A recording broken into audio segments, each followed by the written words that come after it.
So I just got back from the ABA Civil and Criminal Tax Conference, and obviously one of the big panels was on the employee retention credit and the audits that are ensuing. I agree, it's very frustrating for taxpayers and businesses that have legitimate ERC claims because the IRS stopping the processing of legitimate claims or just stopping the process of claims at all can impact taxpayers in a very negative way and cause a financial hardship. The issue with this is it kind of actually goes against the IRS's own mission statement. As you can see here, it's to provide America's taxpayers top quality service. Right, and so if they stop processing claims and put a moratorium on claims, it's not really providing top quality service, and a lot of people have been waiting a year. I have some taxpayers that have been waiting over 2 years. The reason they had to put the moratorium in place is because the government really doesn't have a front-end fraud detection, especially for new programs, right?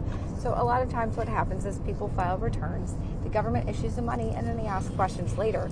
It's very rare that they're able to detect the fraud on the front end. Now they've gotten better for programs that have been around a long time, like refundable credits with children. They're able to match social security numbers. They're able to use artificial intelligence and data matching now to stop some refunds from going out that they do deem fraudulent or not allowable. But in cases of new programs like the ERC, they're just not really built to do that. So when these mills overwhelm the system with fraudulent claims, the government had no choice but to shut down and stop processing claims until they figured out a better way to determine which ones are valid and which ones are not. So I agree, it's very frustrating. Even the Taxpayer Advocate, which is a group that helps establish a line of communications between taxpayers and the Internal Revenue Service for taxpayers that are facing a significant financial hardship.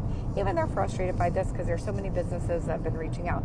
So hopefully the government will get this under control. They'll be able to detect the fraud quicker and therefore process claims for people that have legitimate claims to help other businesses. So I'll keep you all posted on anything that I learn. And I'm definitely going to talk about ERC audits that are going to be hitting us over the next few years.